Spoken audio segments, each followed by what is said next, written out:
Roberto, vamos falar um pouco de livros e revistas.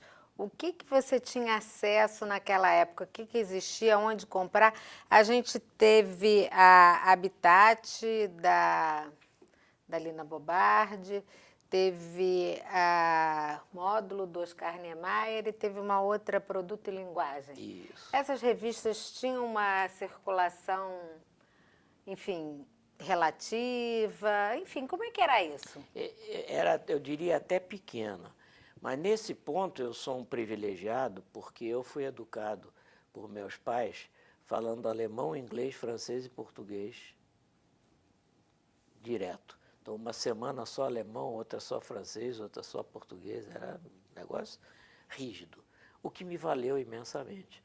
Aliás, eu tive uma governanta, Madame Hillefeld, que me ensinava alemão com uma reguinha. Quando errava, ela mandava fazer assim para ela dar tapinha com a régua, bem germânica. Mas me ajudou muito, porque, inclusive no primeiro ano, a bibliotecária foi importada da Alemanha. A maioria dos livros eram em alemão e inglês. Então, eu é que traduzia para os colegas. A gente pegava os livros na biblioteca e eu lia junto com eles. E isso depois veio, o Raul Vovô também falava alemão, depois apareceram outros, mas era muito difícil, porque não tinha literatura nenhuma sobre design, nada, nada. Essas revistas supriam um pouco, mas muito pouco, não era muita coisa não. Em São Paulo apareciam publicações que os próprios alunos mimeografavam, eu tenho até hoje alguns trabalhos desses designers e arquitetos famosos da época que foram feitos no mimeógrafo por alunos, e quem trazia muito depois isso era a Silvinha, que era muito ligada lá com eles em São Paulo, mas fora isso. Me fala uma outra coisa, terminologia, design e desenho industrial. No meu momento de entrada na faculdade, eu entrei em 79 e até o final da faculdade, 82, isso era uma questão política importante. Né? Não podia falar design, tinha que ser desenho industrial, tinha essa questão não colonialista, né? Assim. E, para minha surpresa, quando eu folhei algumas dessas revistas da década de 50, 60, na década de 50 não, que elas falavam basicamente de arquitetura, mas algumas dessas revistas falam da fundação da EJA, de uma escola de design, de uma escola de design. Em que momento que não pôde mais, essa coisa virou uma coisa importante, essa questão, ou você não acha que era? Porque eu sentia isso, mas enfim. Não, na verdade, eu não senti muito essa passagem, porque lá para as tantas eu comecei a usar a expressão desenho de produto. Não é nem design de produto, porque, como diria o Anselmo de Góes, design é o cacete, é desenho de produto, português. E eu acho que isso sempre definiu o projeto de produto. Tanto que na PUC a aula, a sigla da aula é PP, né? Projeto de Produto. E PV, Programação Visual.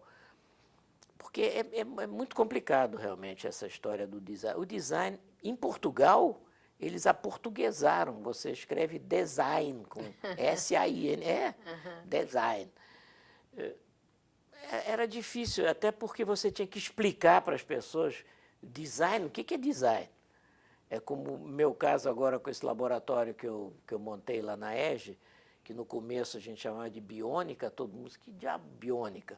Agora eu estou usando biomimética, que já explica um pouquinho mais, você tirar da natureza exemplos para projetos. Mas isso é difícil, a língua portuguesa, nesse ponto, é muito limitada, é muito complicada. Mas você acha que tinha, assim, uma certa policiamento ideológico quanto a isso? Eu nunca percebi isso. Não? Nunca mesmo. Tá.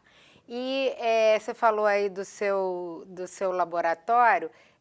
Eu me lembro quando eu fui sua aluna, que um dos trabalhos que a gente tinha que fazer era um trabalho de biônica.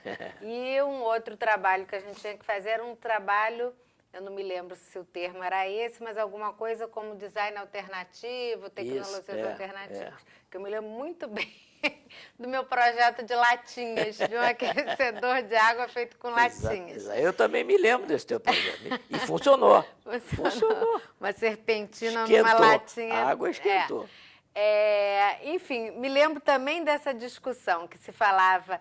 Me lembro da Ana Maria de Moraes, por exemplo, que quando eu era sua aluna no primeiro ano, ela estava no terceiro, né, porque ela vinha de outras graduações anteriores, dela falar que tinha o design verde e o design brown. O design brown era o design alemão, né, brown, e o design verde.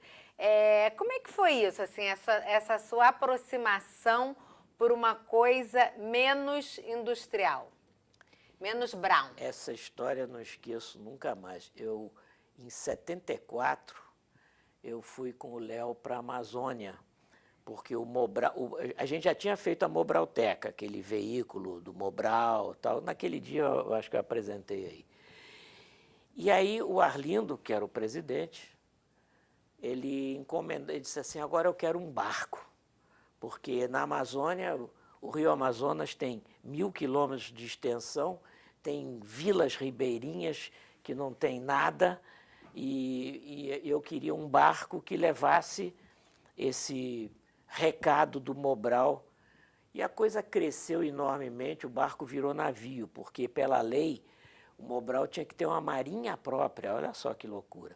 Então a gente acabou fazendo um super navio de 50 metros por 15 e viajando pelo rio, que a gente andou o rio todo. O próprio estaleiro, claro, para agradar a gente, fez passeios que ninguém faria no Rio Amazonas. E a gente chegou à conclusão que, em vez de fazer um barco de encostar no barranco e o pessoal vir a bordo, ele vem, fica flutuando lá fora e a turma vem de canoa, porque é como se fosse uma praça flutuante. Porque tem lugares que a barranca tinha 100 metros de altura e outros que era inundado. Então, e aí uma vez conversando com um caboclo lá, ele disse assim, onde é que você conseguiu isso? Ele me mostrou um objeto de artesanato, que eu sempre me interessei. Ele disse, isso é um vizinho meu que faz. Ele disse assim, dá para ir no vizinho? Dá não, são 2 dias de canoa. Vizinho. Aí eu pensei, sempre viveu gente aqui dentro, no meio dessa floresta. Há mais de 1000 anos, e essas pessoas se viraram em termos de objetos, de medicina, de processamento de alimento, de habitação, de caça, de tudo. Então, deve ter muita coisa para se aprender com a natureza. Foi assim que começou o meu interesse. Aí eu, claro, procurei as fontes, etc. E fui muito, no começo, quando eu dava trabalhos para vocês, era uma coisa assim, eu não tinha fundamento nenhum, não tinha livros, não tinha nada. Hoje em dia existe um Instituto de Biomimética no Canadá muito bom, Biomimicry Institute, com quem eu me correspondo. Tem um na Alemanha, que também se corresponde conosco, mas naquele tempo nada. Mas isso deu início a esse processo de tentar tirar da natureza os ensinamentos, que afinal o grande designer está lá em cima, até hoje, projetando sem parar, né? Ele, na verdade, eu acho que a única coisa que ele bobeou foi com a raça humana, o resto está tudo bem. Então tá, quer pensar uma musiquinha que te lembre a Amazônia, o ecodesign? Amazônia, quando você fala em Amazônia, eu me lembro de uma música clássica do Pará, que é o carimbó. Carimbó é legal, já ouviu o carimbó? Carimbó é muito bom. E arranjar alguma coisa de carimbó aí para... Dá trabalho para eles, né? Não, eu devo ter gravações. Eu tenho um ex-aluno e que depois trabalhou comigo muito tempo, que é paraense, ele deve ter. Isso eu consigo com ele.